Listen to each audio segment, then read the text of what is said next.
Are you dissatisfied with how your government operates? Most of us are. And if that fits you, well, then you're in for a treat with today's guests on Behind the Words TV. Hi, I'm Paul Madsen, founder of Grow Media, and welcome Larry Bradley. Hi, Larry. Hi, how you doing, I'm Paul? doing great, doing great. Glad to have you along for another segment of Behind the Words TV, where we're talking about government inefficiency or operations. Does it work like it should, Larry? No, uh, I think you'll That's a find, loaded question. yeah, I think you'll find very few people who would say they're pleased with how government works. Most people would characterize what they find in government as either too much of what they don't want or not enough of what they do want. And Right. they wonder how in the world can we get this government to function so that I get what I do want without overkill, and that sort of thing, so that the majority of us are satisfied with how the government functions. You're never going to satisfy everybody, No. okay? And let's just face the fact of that. But you can get to the place where the majority, a strong 65, 70% majority, are satisfied with that. How do you do that? That sounds really pie in the sky to me. Well, one of the things you need to do is stop saying that you want a liberal government or you want a conservative government. But that's how we're built. That's how we think Yes, I know. And our media contributes to that all the thought time. process, okay? Versus that we need to give them a new thing to evaluate government by. Think of this. Think of all sorts of organizational enterprises that you follow closely. Think of a sports team. Think of a bank, a rental car company, a manufacturer, an airline, a hospital. Okay. Okay. Now, what kind? Think of When you think of examples those for words all and of you them. think of the best in those categories, Right. what words do you use? Do you use to describe them? Well, you use words like forward thinking, Okay. innovative, efficient, skillful, effective, flexible, responsive, consistent. And one Okay. more, focused. I mean, I think of Focused. my favorite football team, which I like the Chiefs. They're in the background too, but I have a team I won't name.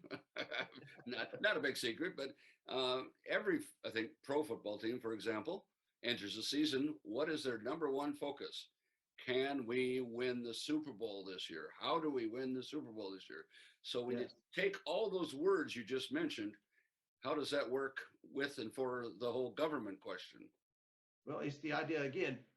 You wouldn't, all those organizations I named, all those adjectives I used, Right? okay, you notice that liberal or conservative wasn't one of them. Bullseye, Okay. bullseye. And so to Wow. me, what's the problem? Well, the problem is the way we run our elections, we put people in place who do not use the classic and proven management techniques Right, for government. right, Right? And by that, I mean every military school you go to, every management school you go to, they all teach the same thing, and that is, okay, define the problem. In right. medicine, they say that proper diagnosis is 90% of the cure. Okay. Okay. So then, okay, if we got here's the problem, then what are the alternative solutions? What are the pluses and minuses of each one of those alternative solutions? Which of those solutions is likely to work the best? It's Right. this one. Okay, let's implement it. Let's see what happens with it. That is classic management. But we, in our government structure, because of our politics, as I say, we put people in place who are not able to do those things. I'll say True. this too. I listened to once a interview of Stephen Covey, and Covey said that in our system of government, for it to work, we need for the people we send to represent us to be able to make deals. And to make deals, they must be able to have trust. And the system we are using to elect people destroys trust. Oh, They show up to be sworn in with trust already destroyed. well, and that makes sense because of sometimes the switching in philosophy, like we talked about sometimes, and I want to go back to that I think it's maybe a qualifications question. I mean, we elect people for a lot of the wrong reasons, like you say. And I mean, a person with a certain ineptitude in management skills or leadership skills would last in very short time in any of those enterprises that you mentioned, right? Exactly. Exactly. But yet in They government, wouldn't be tolerated. how do They they would, keep getting reelected in government? because of the way we run our elections. Wow. Okay. Well, we should talk about that in another segment, I think, because that's a very interesting topic. So yeah, the I mean, what can be done with today's government to help improve its efficiency? I mean, how do we impart those philosophies that you just mentioned, those focus techniques or whatever the word is, uh, onto government? How do we project that to them and help them to become more efficient in order to meet our needs, to get some of that liberal and some of that conservative out of there? It's you remember Murphy's Law that what can go wrong will go wrong. Okay. And one of the best corollaries of the most knowledgeable corollaries to Murphy's Law is that before you do anything, you have to do something else first. And for us, the something else is to change the way we do elections. If we change the way we do elections, then we'll put people in place who will be able to use the classic proven management techniques to run government more effectively and efficiency and to give us better results from that government. Well, that sounds kind of dreamy. Is that where do we start? At the local school board or at the president of the United States?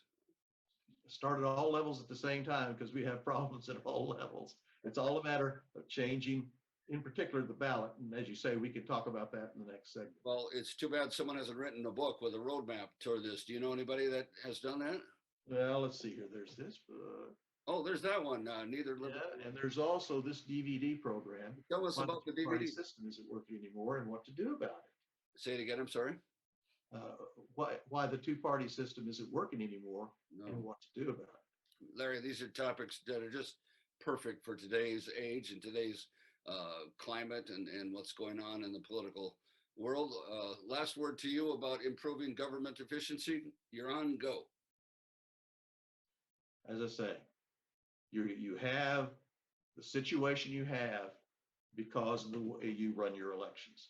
If you want less contentiousness, you want better and more effective and efficient government, then change the way we do our elections. I'll leave it right there. Larry Bradley, president of the centerstrikesback.org, author of Neither Liberal Nor Conservative Be. Check it out. Larry, thanks for joining us. Thanks for having me, Paul. Appreciate it. You bet.